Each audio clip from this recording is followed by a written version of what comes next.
and welcome to Breaktime. Today's proverb is 26:9. Like a thorn bush in a drunkard's hand is a proverb in the mouth of a fool. Solomon already said this once, so he's saying it again. I think he's trying to get us, okay, get it. We get it already. People who try to use the word wisdom, the Proverbs, to their advantage is a fool. And fools, believe it or not, will try to use Proverbs for their gain, but it is like a thorn bush in the hand of a drunkard. That one's a really hard picture for me to grasp what Solomon is really trying to say. I've never seen a thorn bush in the hand of a drunkard, but I can't imagine the damage that could be done with that. And I believe that's where Solomon's going. There's a lot of damage that can be done with somebody mishandling the word of God.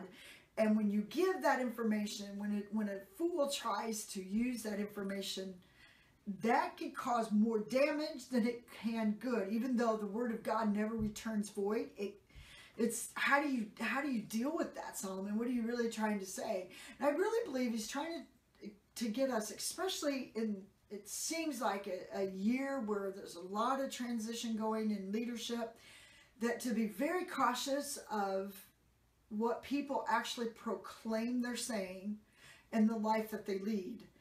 And if their life that they're leading and the words that they're speaking are not matching up, there needs to be some sort of caution there. And I do believe this is what the teaching is in my heart, that just because people are speaking words of Proverbs doesn't necessarily mean that my ears need to be attentive to what they're saying. But don't be a fool. Don't be fooled by a fool.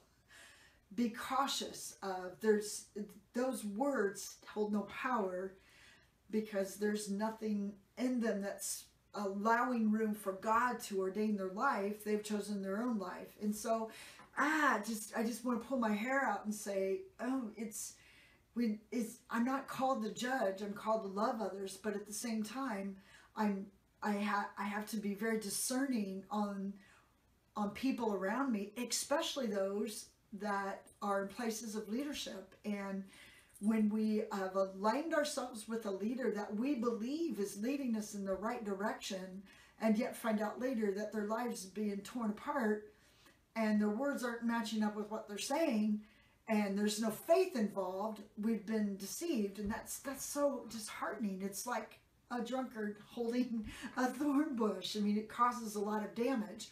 And so I think our place as a faith leader is to continue to be discerning in the ways that people are proclaiming, and be discerning in the ways of allowing yourself to align with a certain leadership and following their path. Always keep the Lord in front of you in your path, and you have a blessed day.